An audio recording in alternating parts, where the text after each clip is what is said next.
그럼 시작하기에 앞서서 게임의 소개를 간단히 드리도록 하겠습니다. 맞다. 저희 소개를 먼저 해야죠. 안녕하세요. 저희는 이번에 두근두근 대선 시뮬레이션, 줄여서 두대시, 여러분들과 함께 플레이하게 된 시스템 권예찬. 네, 저는 11부 박강희. 저는 6부 이예림입니다. 잘 부탁드립니다. 감사합니다.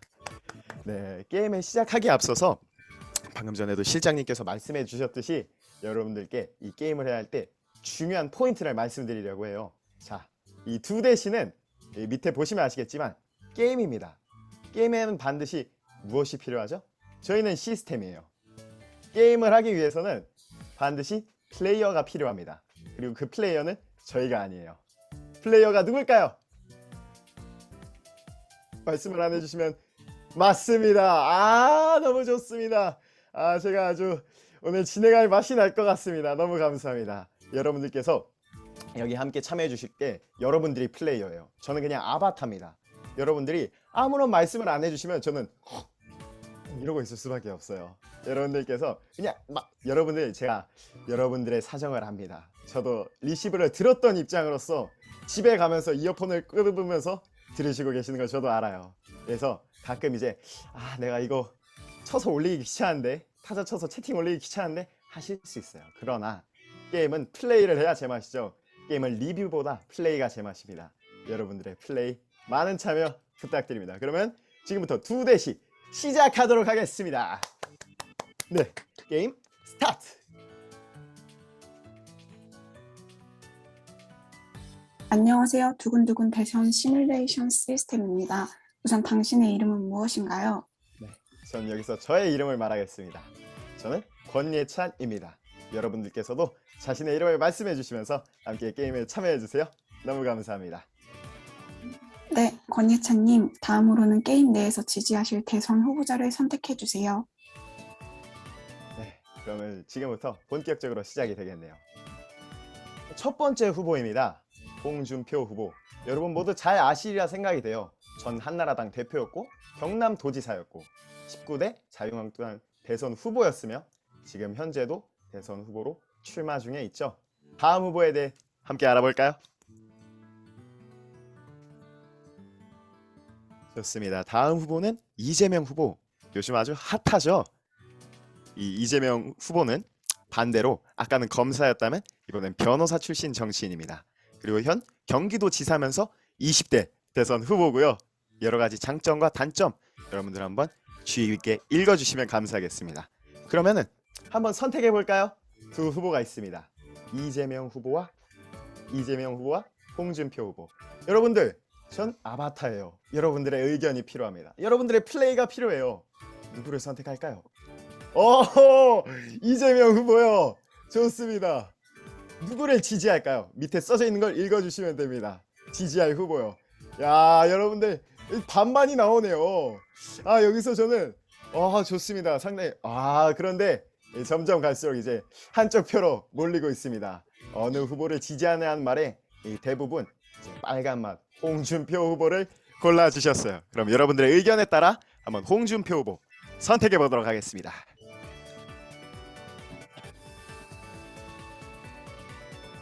네, 홍준표 후보를 선택하셨습니다. 그러면 게임 내에서는 반대 후보인 이재명 후보 지지자들을 만날 예정입니다. 그들을 잘 설득하여 무사히 게임 클리어를 하시기를 기원합니다. 네, 그럼 함께 게임에 들어가 보시죠. 좋습니다. 첫 번째 챕터네요. 함께 가시죠.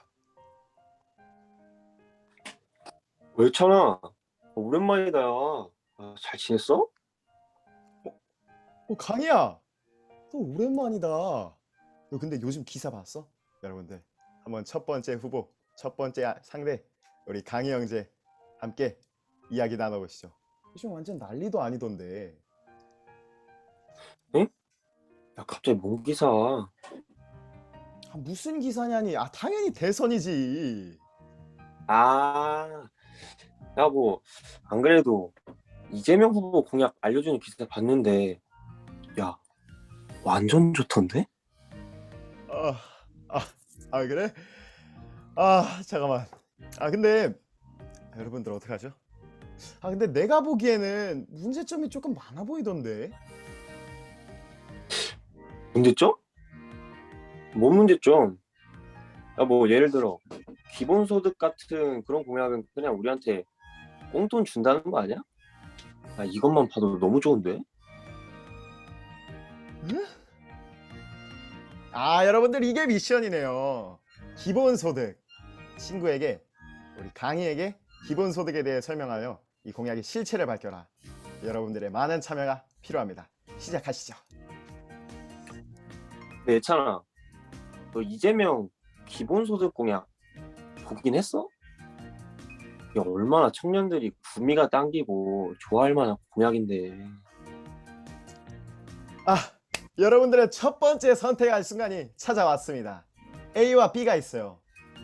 A 강희야 네가 좀 더 찾아. 이 너의 개미의 부지런함을 보고 넌 좀 배워라.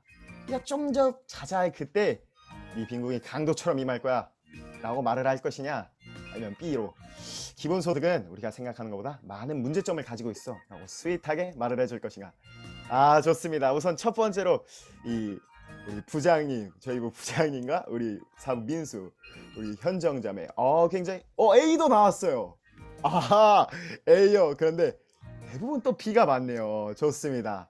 다양한 의견이 나오고 있어요. 그러면 저는 이제 자유민주주의에 살고 있는 사람이기 때문에 다수결의 원칙에 따라 B를 선택해 보도록 하겠습니다. 좋습니다. 그러면 B 기본소득은 우리가 생각하는 것보다 많은 문제를 가지고 있어.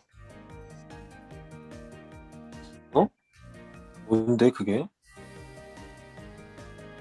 기본소득의 문제점에 대해 알려면은 이 기본소득에 대해 정확히 알아야겠지.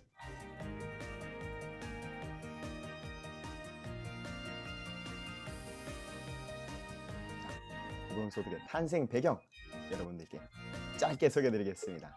강희야 잘 들어. 이 기본소득이란 것은 우리가 조건 없이 일하지 않고 받는 소득을 말해. 그러니까 재산이 많든 적든 내가 일을 하든 안 하든. 저기 저 이건희 회장과 죄송합니다. 여기 가셨죠. 여기 지금 회장이 이재용 회장님이랑 나랑 똑같은 금액을 받는 거야. 그래서 무조건적으로 지급하기 때문에 무조건성, 보편성, 개별성이 특징이지. 자, 어때? 이제 기본소득에 대해 조금 감이 오니? 야, 되게 따뜻하다. 아주 따뜻한 공약인데? 근데 우리가 구체적으로 얼마나 받을 수 있는데? 많이 받나? 한 사람당 연 100만 원을 주겠대. 이 지금 허경영이야 자기가? 야, 근데 재정적인 부분이 약간 걱정되기는 하는데 이재명 후보가 말하는 금액 정도면 나름 현실적인 거 아니야? 야, 솔직히 우리 이번에 코로나 지원금 받은 거 생각하면은 뭐 엄청난 미친 짓 같진 않은데. 여러분들 두 번째 선택의 시간이 찾아왔습니다. A. 에라이 똘추야. 이 100만 원 땅 파서 나오냐? B. 기본소득이란 것은 재원 마련 과정에 반드시 어려움이 있을 수밖에 없어. 아 좋습니다. 지금 A 하나 나왔어요. 여러분들께서 A가 상당히 많네요. 오 좋습니다. 여러분들 A로 가기 원하시나요? 아 이렇게 말하는 게 맞다. 좋습니다. 그러면은 그죠. 저는 여러분들의 의견에 따른 아바타입니다. 여러분들의 의견에 따라 A 가도록 하겠습니다. 야 얘라이 똘추야 100만 원은 땅 파서 나오냐? 너랑 말 안 해. 가. 아 여러분 안타깝습니다. 게임이 오버가 됐어요. 우리가 친구와 함께 대화할 때 조금은 말을 부드럽게 할 필요도 있는 것 같아요. 여러분 다시 하시겠습니까? 좋습니다. 한번 다시 틀린 곳부터 천천히 바로잡아 봅시다. 이번엔 그러면 B로 가도록 하겠습니다. 기본소득이란 것은 재원 마련 과정에 반드시 어려움이 있을 수밖에 없어. 야, 1인당 100만 원이 그렇게 큰 금액이야? 기본소득 재원 마련 과정. 기본소득 재원은 투기소득에 대한 중과세, 소득세 최고세율 인상, 법인세 인상, 토지세, 다국적 기업 공조 과세 등으로 마련하는 방안이 검토되고 있다. 기본소득을 도입할 경우 소득 불균형, 내수 침체, 일자리 감소 등을 완화할 수 있으나 재원 마련 등의 현실 가능성이 떨어지고 오히려 기본 복지 체제를 위협할 수 있다. 자, 봐봐 강이야. 기본소득은 이재명 후보가 말하는 것처럼 세금을 다시 돌려받는 게 아니야. 어떤 형태로든 아까 봤지? 증세를 하든 과세를 하든 어떤 식으로든 세금을 더 내야 하는 상황이 생기는 거라고. 내가 다른 나라의 사례를 들어서 더 설명해 줄게. 그렇게까지? 좀, 일단 조용히 하고 들어봐. 중앙정부의 주관하에 기본소득을 실시한 나라는 핀란드가 세계 최초였어. 핀란드 정부가 2년 동안 일자리가 없어서, 그러니까 이 돈을 못 버는 사람들에게 이 복지수당을 받는 국민 2,000명을 선정해 약 우리 돈 71만 원을 기본소득으로 지급을 하기 시작했지. 핀란드 정부에서는 이것이 빈곤 감소에 효과가 있고 고용에 영향을 미쳐서 이게 긍정적이라면은, 만약에 이게 긍정적인 영향을 미친다면 점점 대상을 늘려 가려고 했겠지. 그런데 3년 후 핀란드 정부가 발표한 계획서에는, 이 보고서에는 이 기본소득이란 건 물론 뭐 잠시 잠깐의 실업자들의 행복감은 증진시켜줬을지 몰라도 고용 촉진의 효과는 크지 않다라고 말을 했어. 그러니까 다시 말하자면 이 기본소득이 실업자에게 나 실업자지만 돈 받아서 행복하다, 이 정도는 될 수 있을지 모르지만 나라가 발전을 하거나 고용이 촉진되거나 이러한 거는 아무 영향을 주지 못하는 말 그대로 빛 좋은 개살구 정책이다 라는 거지. 일찍부터 사회권 사상을 뿌리로 하여 스위스 국민에게 복지를 제공하는 복지국가이며 국민 개보험이 실시되고 노년 과부보험 및 고용보험법이 연방법으로 정해지는 대표적인 복지국가인 스위스도 기본소득만큼은 강하게 반대하였다. 야, 허울 좋은 소리로 우리가 낸 세금을 돌려준다고는 했지만 반드시 세금 증가가 있을 수밖에 없는 공약이라는 거지? 그렇지. 이 이재명 공약의 기본소득 설계에 따르면 첫 해, 그러니까 23년에는 만 19세에서 29세 청년에게 연 125만 원을 지급하고, 그리고 그 청년을 제외한 나머지 국민에게는 연 25만 원, 그리고 24년 이후부터는 청년에게는 연 200만 원, 나머지 국민에게는 연 100만 원을 지급하기로 되어 있어. 그렇다면 거기에 들어가는 예산 과연 얼마 정도일까? 잘 모르겠는데. 대충 계산해봐도 적진 않고 엄청 고할 것 같은데. 얼마야? 여러분, 이 사실을 우리가 사회에서 만나는 내 친구한테 전해줘야 합니다. 이 국회 예산 정책처에서 계산한 바에 따르면 총 인구수, 그러니까 중위 시나리오를 기준으로 했을 때 이재명이 대통령에 당선된다면 23년부터 27년까지 5년 동안 필요한 추가 재정은 252조 5천억 원, 연평균으로 따지면 50조 5천억 원에 달한다고 해. 1년 국방 예산 총 합이 50조 원이 매년 소요되는데, 이에 비해서 국민이 받는 돈 7만 원, 청년도 16만 원 남짓이라면은 연 50조 원을 투자해서 하는 일 치고는 너무 손해도 보는 이 밑빠진 독에 물 붓기 정책 아니겠어? 매년 국방비와 맞먹는 예산을 쏟아부어서 준다는 기본소득이 겨우 16만 원? 그 돈으로 군인들 월급이라 더 올려주라 그래라. 야, 그럼 생각보다 기본소득이 좋은 공약은 아닌데? 그래. 그리고 문제는 아까 말했던 것처럼 그 16만 원도 공짜가 아니라는 거야. 기본소득 결국엔 내가 다시 내야 된다는 거지. 빚이라 이 말이야. 야, 근데 있잖아. 그 작은 금액이 누군가에게 좀 도움이 될 수 있지 않을까? 아버지, 여러분 어떻게 하면 좋나요? 제 친구 강의 쉽지 않습니다. 그래서 예를 들면 아니, 뭐 복지 사각지대에 있는 분들이나 복지 혜택 많이 못 받는 사람들한테는 월 16만 원? 야, 이 정도 혜택이라도 큰 도움이 될지도 모르잖아. 여러분들 다시 선택의 시간이 찾아왔습니다. 집으로 귀가 중인 여러분들은 잠시 휴대폰을 들어 함께 투표를 해주시기 바랍니다. 여러분들 투표 시간이 찾아왔어요. A. 그거에 대해서도 이미 경제학자가 말한 바가 있지. B. 네가 언제부터 그렇게 착했다고 그래. 쇼하지 마. 아, 좋습니다. 아, 그래도 여러분들 두 번은 실수하지 않는다. 아, 좋습니다. 잠시만요. A와 B가 상당히 비슷한 비율로 나오고 있는 것 같아요. 아닌가요? 지금 A가 또 굉장히 많이 나오는 것 같은데.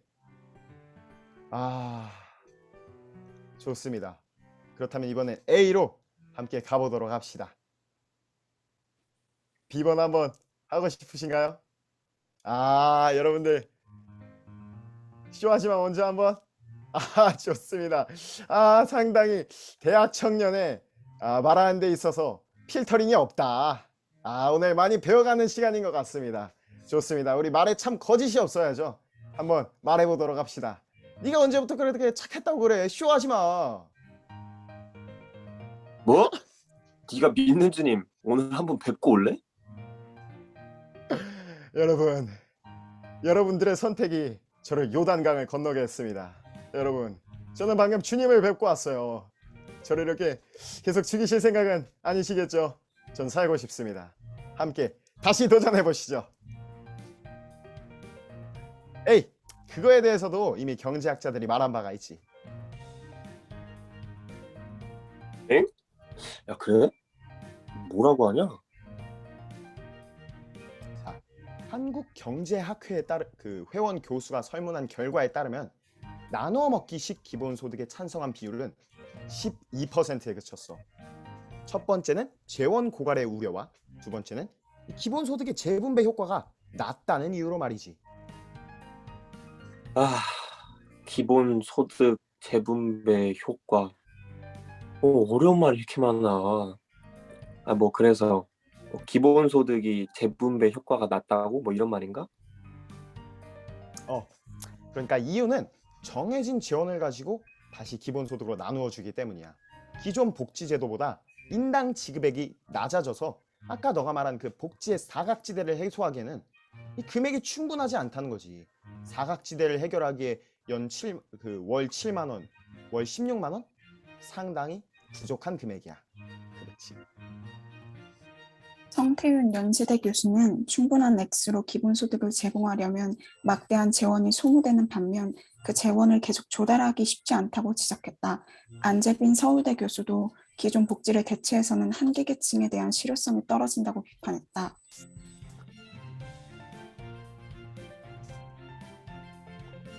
야, 기본 소득 이게 내 생각이랑 좀 다르잖아. 그래 뭐 그러니까 기본 소득을 정리를 하자면 딱 빚 좋은 개살구네. 아니면 뭐 조삼모사 뭐 비슷한 느낌이구나. 근데 결국 기본 소득을 보장해 준다고는 하면서 은근슬쩍 다른 부분에서 세금이 또 늘어나고 심지어 실제로 어려운 사람들 도와주는 효과는 미미하다는 거잖아 이거. 그래. 이 제명자 공약에 대해 그냥 순수하게 가난한 사람들에게 자유를 이라고 그냥 이렇게 받아들이는 건 안 된다니까. 아, 맞다. 너 그리고 그 요즘 정치판을 떠들썩하게 하는 사건들 내가 또 간단하게 설명해 줄게. 너 화천대유라고 들어봤어? 아, 뭐 요즘 TV만 틀면 화천대유 그러는 그거 사자성어 아니냐 사자성어? 아, 강야, 이 화천대유는 회사 이름이야, 회사 이름. 살짝 얘기를 해주자면 화천대유 뉴스 볼 때마다 자주 언급되던 사람이 한 명 있었지. 맞아. 그 이재명 솔직히 뭐 다른 사람들이 또 많이 나오는데 그 사람들은 잘 모르겠고. 맞아, 이재명. 이재명은 성남시장이 되기 전부터 음주운전, 검사 사칭 등으로 이미 여러 번 재판을 받았던 기록이 있어. 접대비가 너무 많이 들면 아예 술집을 차려버린다는 말이 있듯 변호 비용이 너무 많이 들었던 이 이재명은 여러 법조계 고수들을 막 섭외해서 한 로펌을 차리게 되는데 이게 바로 요즘 핫한 화천대유란 말씀. 야, 근데 그래서 화천대유가 잘못한 게 뭔데?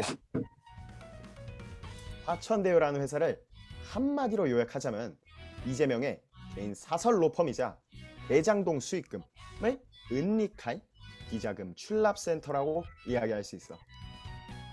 에? 뭐? 이재명이 다른 때도 아니고 성남시장을 할 때 저런 걸 했다고? 야, 이거 완전 깡패 아니냐? 야, 강희야 너 말 잘했다. 말 잘했어. 깡패. 깡패 말 잘했어. 이뿐만 아니라 이재명 후보는 성남시장인 은수미 성남시장과 함께 국제 마피아라는 깡패 집단과 손을 잡아서 현재 화천대유 사건을 진행하고 직접 결재를 내렸다는 증거가 그 증인들이 속속히 지금 밝혀지고 있는 상태야. 김행도지사는 처음에는 이 대장동 사태를 자신의 치적, 그러니까 정치상 업적이라고 표현을 했지만 사건이 점점 더 커지다 보니 지금은 모른다, 난 모르고 하고 지금 발뺌을 하고 있는 상황이지. 야, 그러면 그 대장동 사태를 원래 알고 있었다고 했잖아. 근데 그러면은 잘했다고 얘기가 했으니까 자기가 범죄자인 거를 인정하는 꼴이 되는 거고 또 지금 몰랐다고 발뺌한다며. 야, 그러면 자기가 한없이 무능한 시장이었다는 거 뭐 인정하는 게 되는 거네. 야, 이거 완전 영화 아니냐, 영화? 야, 너 진짜 너 오늘 내 속을 시원하게 해주는 게 마치 주님 같구나. 그래, 마치 그게 지금의 그 모든 이재명의 행동들이 영화 아수라와 내용이 너무 똑같다 보니 아수라 제명이라고도 불리잖아. 아, 진짜? 아, 그래. 예찬아, 네 말 들어보니까 뭐 한 투표 하는 거 공약 잘 보고 투표해야겠네. 야, 예찬아, 고마워. 여러분들 좋습니다. 여러분들의 선택과 뜨거운 참여 덕분에 첫 번째 챕터 클리어했습니다. 축하드립니다, 여러분. 한 챕터 수고하신 나 자신에게 머리 쓰다듬으면서 이름 한번 불러주시죠. 수고했다, 예찬아. 각자 한번 해주세요. 좋습니다. 이제 첫 번째 챕터 마무리하고 두 번째 챕터로 넘어가 보도록 하겠습니다. 직장 동료 가시죠. 예찬 씨, 좋은 아침. 모닝커피 한 잔? 안녕하세요, 대리님. 좋습니다. 맞다. 요즘 선거철이라고 떠들썩하더라. 예찬 씨는 누구 뽑을 거야? 나는 이재명 뽑으려고. 부동산 공약을 참 잘 세운 것 같아가지고. 이재명 후보요. 예. 뭐야? 예찬 씨 반응이 왜 그래? 이재명 별로야? 이번에 부동산 공약도 잘 세운 것 같던데. 여러분 정말 쉽지 않네요. 부동산 공약이요? 맞아. 잘 모르는 내가 봐도 서민을 위한 정책이다 싶을 정도면 나름 뭐 집값도 잡는다고 하고 요즘 떠들썩한 것도 상대편 정치 공약이겠지 뭐. 여러분 챕터 2의 첫 번째 선택의 시간이 찾아왔습니다. A냐 B냐 여러분들의 선택의 시간입니다. 당신의 선택은 좋습니다. 압도적이네요. B. 지친다. 좋습니다. 이제 실패 없이 쭉 챕터 2를 이어가 보도록 하겠습니다. B. 대리님, 잠깐만. B요? 잘못 보고 있었네. B요? 여러분들 혹시 회사 생활하면서 많이 좀 이제 마음이 어려우셨나요? 직장 상사 지금 본인의 직장 상사를 이렇게 상상하시면서 약간 그러고 계셨던 건가요? 네, 뭐 좋습니다. 이곳은 민주주의니까요. 가보도록 합시다. B. 대리님, 진짜 사람이 꽉 깨물게 하네요. 그렇다고 이를 꽉 깨문다니. 너무했어. 예찬 씨 그렇게 안 봤는데. 여러분, 저는 오늘 여러 번 죽네요. 곧 진짜 주님 뵐 것 같습니다. 좋습니다. 뭐 여러분들의 선택을 존중합니다. 다시 한번 가시죠. A. 정부에서 부동산 개혁에 실패했다 공식 인정한 만큼 지금 부동산이 뜨거운 감자인 거 대리님 아시죠? 이게 작년부터 시행된 임대차 3법이라는 이 부동산 법안 때문이거든요. 임대차 3법? 많이 들어본 것 같은데. 근데 그게 왜? 그게 그렇게 크게 영향을 막 미쳤어? 서울의 집값을 잡겠다고 더불어민주당에서 야심차게 발의한 법이 바로 임대차 3법이에요. 그런데 이 법안이 발의되고 나서 전문가들의 우려가 굉장히 많았거든요. 그런데 민주당이 이걸 그냥 무시하고 법을 시행한 거예요.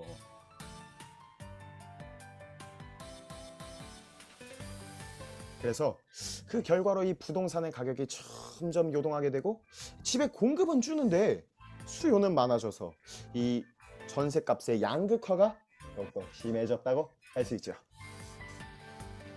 아, 그래서 한동안 그렇게 부동산 하면서 말이 많았던 거구나. 맞아요. 이 임대차 3법으로 인한 피해가 정말 많은데 그 중에서도 지방에서 수도권으로 올라오는 사람, 집을 새롭게 마련해야 하는 신혼부부들이 피해를 고스란히 받고 있어요. 그 사람들한테? 왜? 자, 이제 전 월세 값을 못 올리겠다고 정부에서 발표를 하잖아요. 그럼 이제 기존에 집을 가지고 있던 사람은 어떻게 생각을 하느냐? 아, 그럼 이제 집을 내가 집값을 올릴 기회가 지금이 마지막이구나. 아, 막판 스퍼트를 달릴 때구나 싶어서 그냥 집값을 아싸리 대폭 올려버리는 거죠. 그러니까 결론적으로 원래 집을 가지고 있던 사람은 이득을 보게 됐지만 정작 집이 필요한 우리 같은 청년들에게는 더 큰 부담이 되어버린 거예요. 아니, 서민들을 위한 부동산 정책이라고 하면서 정작 집이 필요한 사람들은 못 살게 됐다고? 이게 뭐야? 그럼 뭐 부동산은 어떤 후보가 당선된다 해도 다 똑같은 거 아니야? 이번에 이재명과 홍준표의 부동산에 대한 공약을 보면은 이 임대차 3법의 문제를 정확히 인지하고 둘 다 해결하려는 공약을 어느 정도 냈어요. 함께 보시겠어요? 아니, 난 이제 지쳤어. 그냥 홍준표 뽑으면 되는 거지. 여러분들 제가 말이 많긴 많았나 봐요. 그럼 여러분 한번 스윗하게 우리 대리님을 달래드리도록 합시다. 제 얼굴은 스윗하지 않지만 한번 스윗하게 말해보도록 하죠. 누구를 뽑으라고 이렇게 강요하는 게 아니라 뭐가 잘못된지 알고 대리님의 주관을 가져야 하는 거예요. 잘 들어봐요. 우선 두 후보 다 저렴한 가격에 집을 분양한다는 공약이 있는데 이재명은 기본 공급 주택을 내세웠고 홍준표는 서울 강북 지역 이 위쪽의 재개발을 통해서 시세 4분의 1의 가격의 아파트를 공급하는 쿼터 아파트 공약을 내세웠어요. 오, 이렇게만 들어도 둘 다 그럴싸한데? 저번에 보니까 이재명은 부동산 공약이 엄청 많은 것 같던데? 네. 가장 먼저 이재명은 부동산 대란의 해결책에 대해서 크게 이 기본주택 100만 호 포함 총 250만 호 주택 공급과 장기 공공임대주택 비율 10%까지 확대, 분양가 상한제, 건설원가, 분양원가 공개, 후분양제 실시, 비필수 부동산에는 징벌적 보유세 등의 공약을 내세웠어요. 오, 집이 없는 사람한테는 집을 공급해주는. 이것이 바로 그 말로만 듣던 선별적 복지? 그럼 좋은 거 아닌가? 그럼 나 나중에 결혼해도 집 걱정은 안 해도 되겠다. 네? 갑자기 무슨 소리세요, 대리님? 이건 마치 제가 대리님에게 이 부동산에 대해 한번 따끔하게 이야기를 해줘야 할 것 같은 그런 분위기가 만들어진 것 같은데 혹시 제가 이렇게 야물딱지게 이 이상 야무지다 말할 수 없을 만큼 야무지게 설명을 했는데 이렇게 설명해도 집 걱정이 없다는 거 보면 혹시 대리님은 금수저신가요? 아니, 내가 무슨 금수저야. 당연히 흑수저지. 근데 나라에서 싸게 집을 살 수 있게 해준다는데 무슨 걱정이야. 아, 좋습니다, 여러분. 다시 한 번 더 여러분들의 선택의 시간이 찾아왔어요. 저는 아바타입니다. 여러분들이 저를 계속해서 게임 오버를 시키면 저는 죽겠습니다.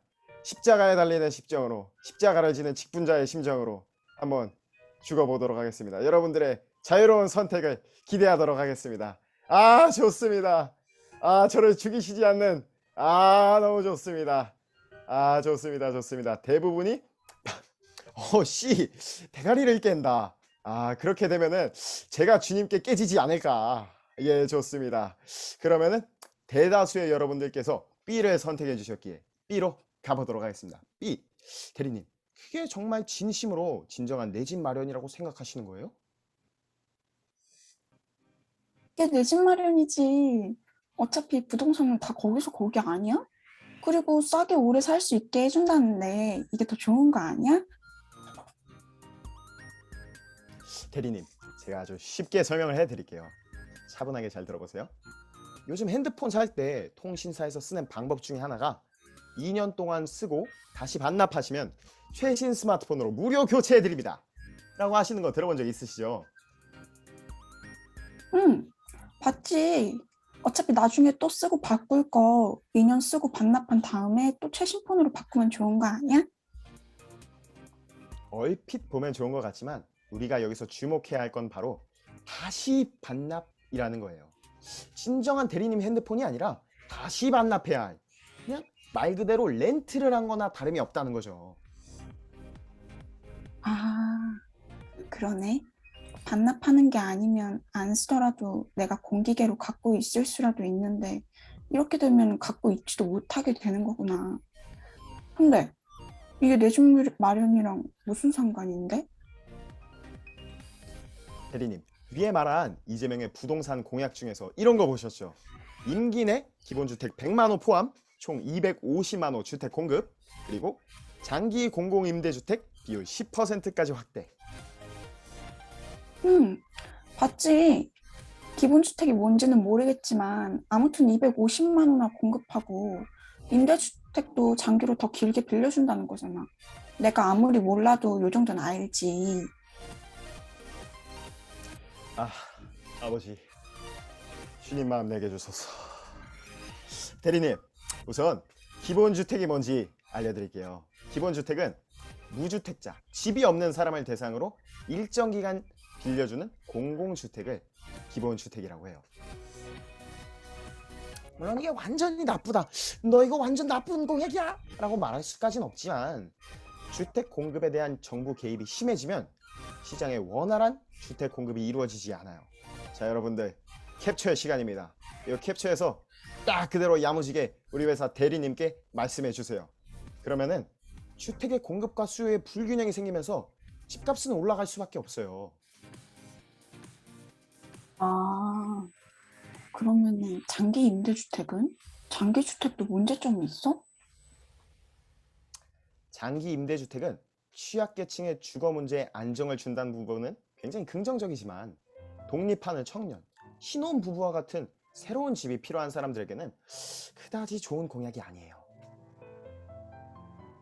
그럼 기본주택에서 잘 살고 잘 먹으면 되겠네. 아무리 그래도 250만 개 중에 내 집 하나가 없겠냐? 제가 진짜 더 단순하게, 아주 심플하게 이야기해 드릴게요. 250만 호 주택 공급, 아주 단순하게 서울, 경기, 인천처럼 수도권에만 공급을 한다고 하면은 서울에만 약 80만 호를 지어야 하고, 또 서울에는 또 25개의 자치구가 있으니까 또 한 구에 2만 5천 호씩 지어야겠죠. 자, 여러분들 한 번 더 캡처의 시간이 왔습니다. 캡처해 주세요. 지금 그렇다면 제가 사는 구로구에도 기본주택을 짓는다고 하면은 구로구에 기본주택 2만 5천 호 지을 수 있을까요? 그것도 임기 내 5년 내로? 심지어 구로구의 인구는 40만 명이나 됩니다.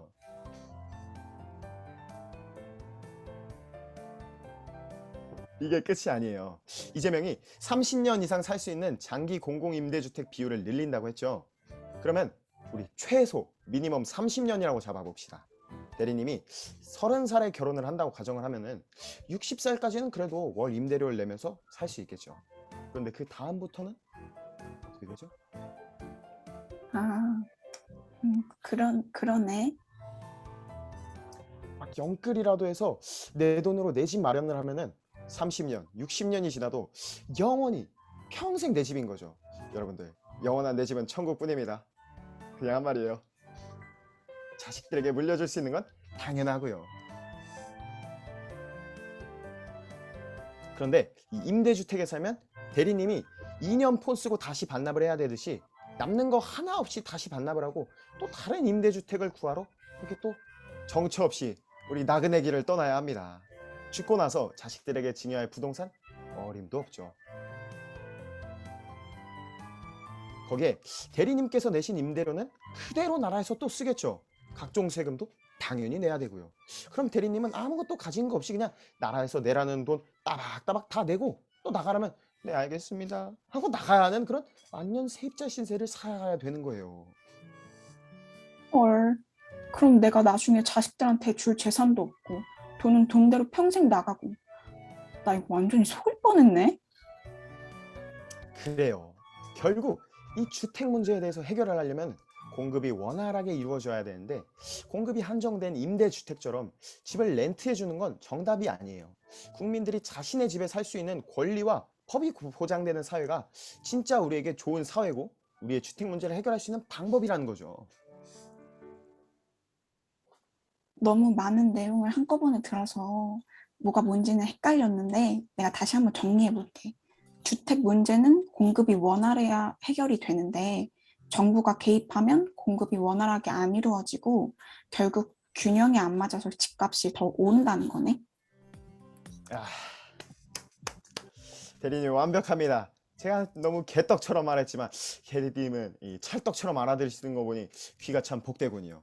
좋습니다. 그럼 바로 이어서 홍준표에 대해서도 잠깐 이야기를 해드릴게요. 아까 홍준표 의원에 대해서 서울 강북 지역의 재개발로 4분의 1의 가격에 아파트를 공급하는 쿼터 아파트제 이야기한 거 기억나시나요?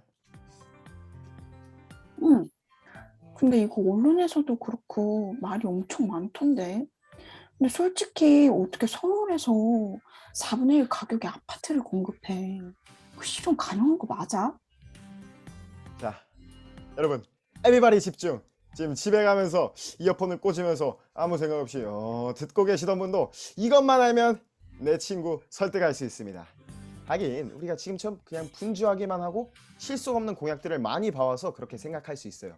하지만 홍준표 후보의 정책, 이 토지 임대부라는 정책을 또 사용하면은 또 말이 달라집니다. 토지 임대부? 오늘 왜 이렇게 어려운 단어들이 많아? 뭐 단어 그대로 토지를 빌려주는 거야? 근데 토지만 빌려줘서 뭐 해? 대리님, 토지 가격이 집값의 60%에 해당하는 건 알고 계셨나요? 진짜? 60%나? 네.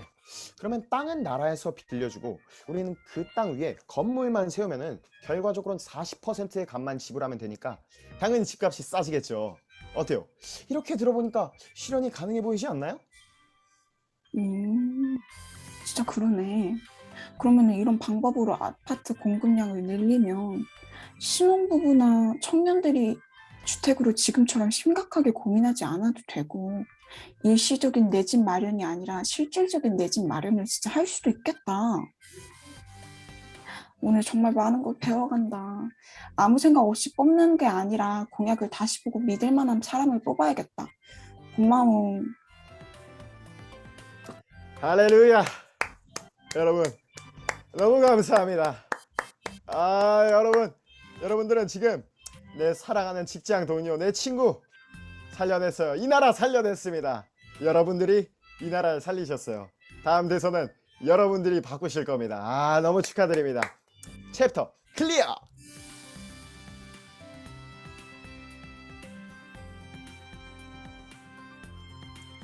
축하합니다. 모든 챕터를 클리어하셨습니다. 오늘 플레이한 내용을 바탕으로 현실 세계에서도 만나는 사람들에게 자신을 지지하는 후보자를 뽑자고 설득할 수 있는 사람이 되기를 응원합니다. 아멘. 이미 너무 유익하네요.